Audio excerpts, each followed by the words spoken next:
Hi everyone, my name's Jessie. I run X-Pole Australia. I've been running the business here in Australia for the last 20 years.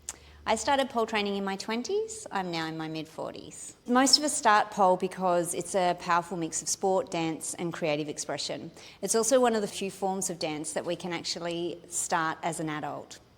Pole gives women a way to express themselves, move their bodies, build strength, but also connect with each other through creativity. For younger women and girls that are just starting pole, we want it to feel like a space where they can explore what their bodies can do, what their bodies are capable of, without feeling that one day age is going to limit their training.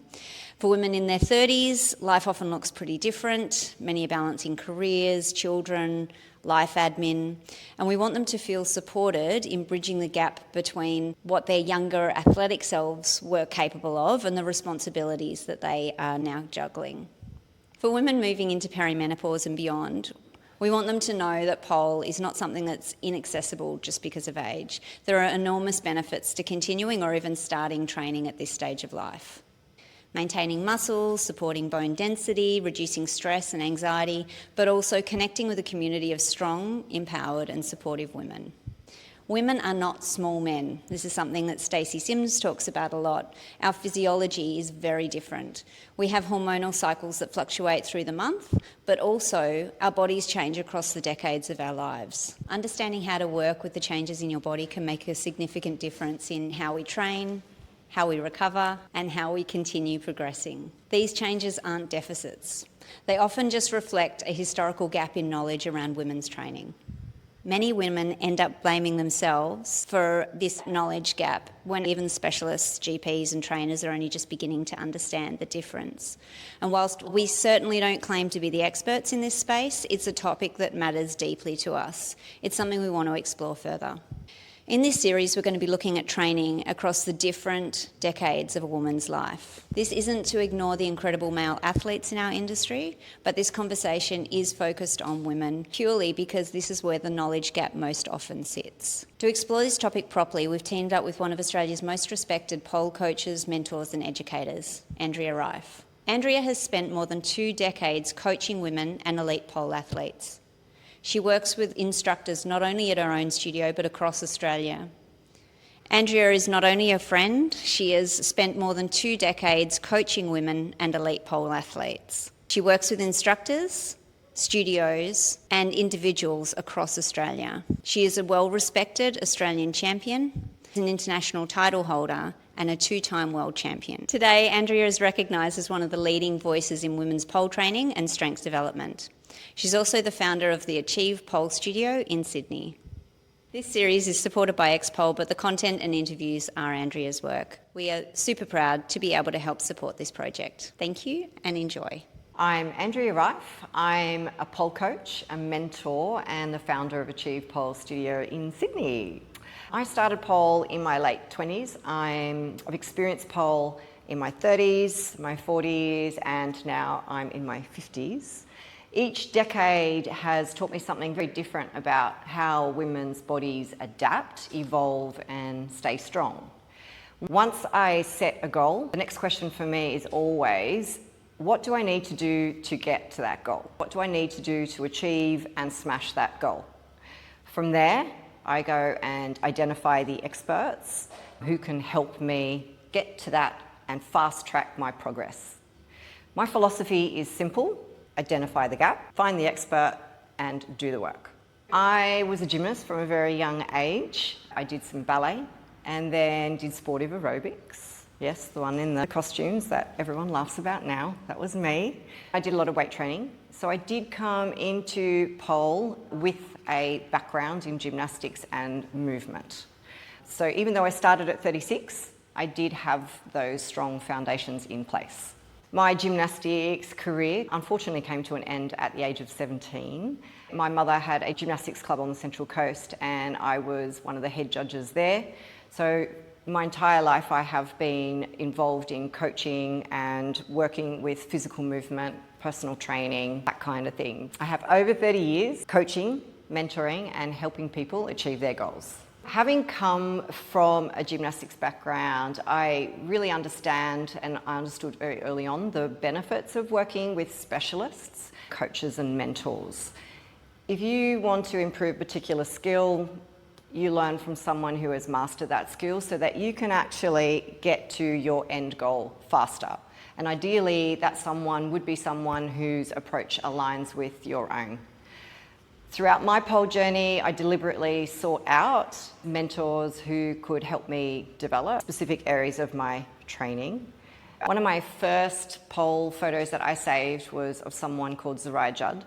Zoraya was someone who I truly admired. I admired her strength, her control, her technique. So learning from her was important because that was something I really identified with. Now, we had a big event here in Sydney called Pole Reflections, and Zoraya Judd was one of the performers there, so it was the best of the best worldwide. I had an opportunity to watch her perform, and then I did her workshop at Sydney Dance Company. After the workshop, I had a conversation with Zoraya and realised that we shared a lot of the same ideas with our training and how to get stronger and eating properly for our bodies. And so not long after that, I think it might have been a couple of months after that, I flew to Utah to train intensively with Zoraya.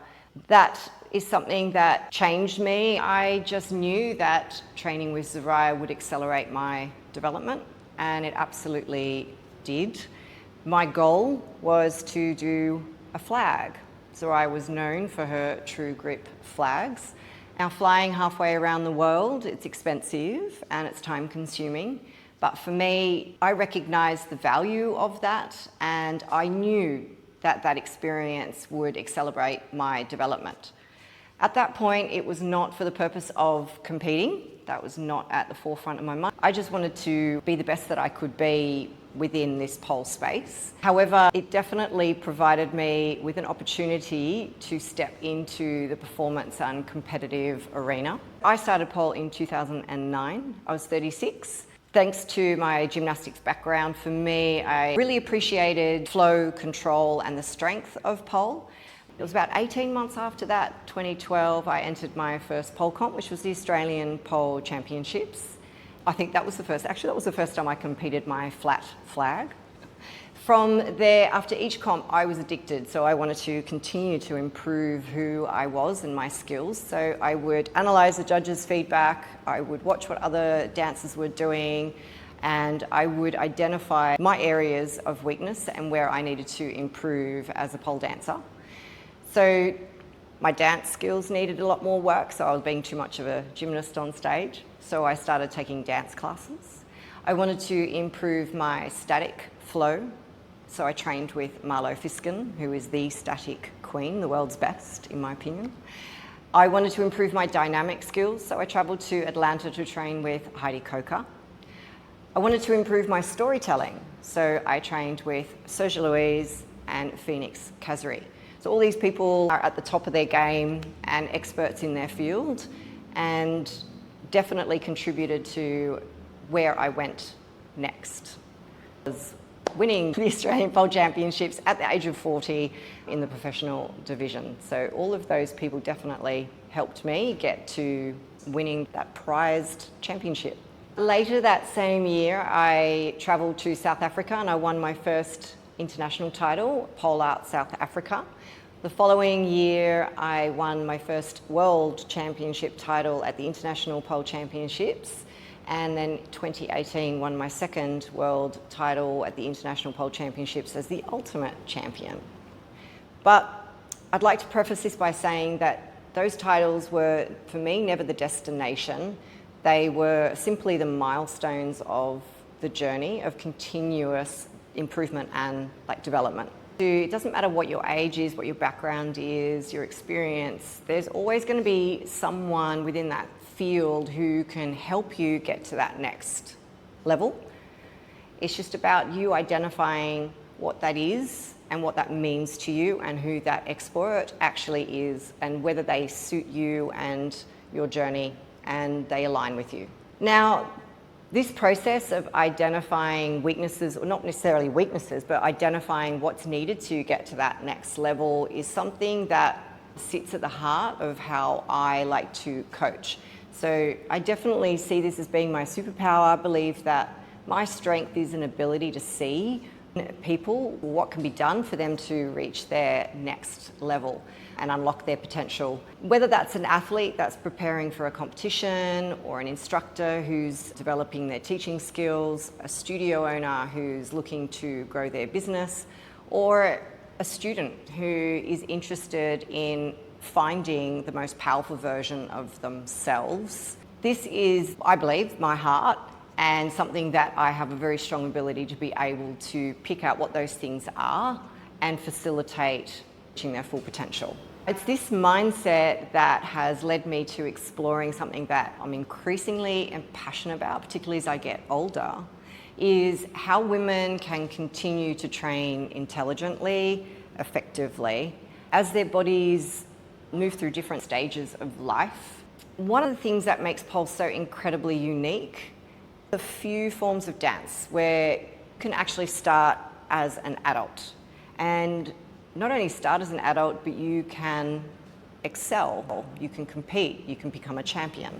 In traditional dance and gymnastics, those competitive peak years usually end in your teens or in your 20s.